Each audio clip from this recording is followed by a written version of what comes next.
আজকে আমাদের সকলের প্রিয় শ্রীকৃষ্ণের জন্মদিন। শুভ জন্মাষ্টমী সকলকে। তো ছোট্ট করে সকালবেলা উঠে পুজো করে নিলাম আগে নিজের ঠাকুর ঘরে। আমার একটা পাত্রে ছোট্ট গোপাল আছে, তো সেখানেই 5 রকমের মিষ্টি নিয়ে যেটুকু পারলাম করলাম বাচ্চা নিয়ে। আমি সেরকম তড়িঘড়ি কিছু করিনি, কারণ আমি পারবো না সত্যি বলতে। আর আমার বাপের বাড়িতে, মানে ওই বাড়িতে আমাদের হচ্ছে মা গোপাল পুজো করছে। গোপালকে ওখানে সব রকমের কিছু করে খাওয়াবে, গোপালের সব প্রিয় জিনিস।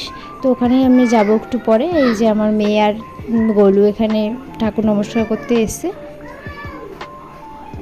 তো চলো এবার ওই বাড়ির উদ্দেশ্যে বেরোনো যাক। এখানে চলে আসছি, এরপর দেখছি মা 5 রকমের ভাজা কাটছে। আজকে এখানে হবে খিচুড়ি, পায়েস, আর সকালে মা দিয়েছে মালপোয়া, তালের বড়া, এসব করে সকালবেলা গোপালকে একবার। তখন আমি ছিলাম না, ওই জন্য ভিডিও করা হয়নি। আর এই বেলা মা খিচুড়ি করছে, পায়েস করছে, আর 5 রকমের ভাজা করবে। আমি এদিকে স্নান করে চলে এলাম আরেকবার। গোপালকে এখানে স্নান করাবো। আর এখানে লোকনাথকেও নিয়ে নিয়েছি, লোকনাথেরও যেহেতু জন্মাষ্টমী আছে, তো ওই জন্য লোকনাথেরকেও নিয়ে নিয়েছি। লোকনাথকেও স্নান করিয়ে তারপরে এখানে দুটো ঠাকুরকে গুছিয়ে নেব। তো দেখো দুটো ঠাকুর আমার সুন্দর করে গোছানো হয়ে গেছে।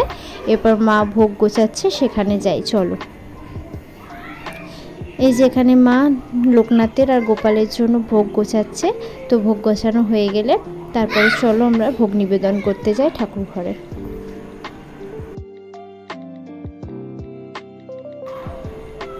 চলে এলাম ঠাকুর ঘরে। এবার ঠাকুরের ভোগ নিবেদন করব, সাথে একটু ভোগ আরতিও করব।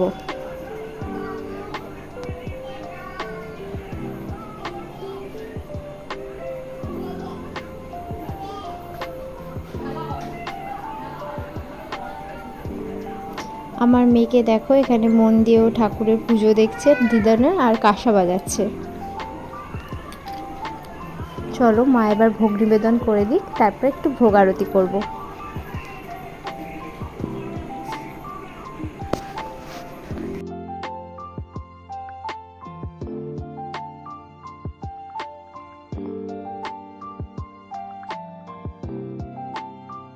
আমার মেয়ে কিন্তু এখানে পেয়েছে ঘুম, কিন্তু ও তাও না ঘুমিয়ে ও ঠাকুর ঘরে এসে গপুকে ভোগ দিচ্ছে, দিদুন দেখবে। আর ভোগ আরতির সময় ও গানও করছিল আমাদের সাথে।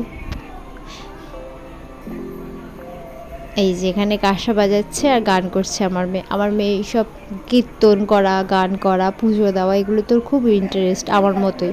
আসলে দেখবে বাচ্চাদের ছোট থেকে যা শেখানো হবে না, সেটাই কিন্তু বাচ্চারা শিখবে।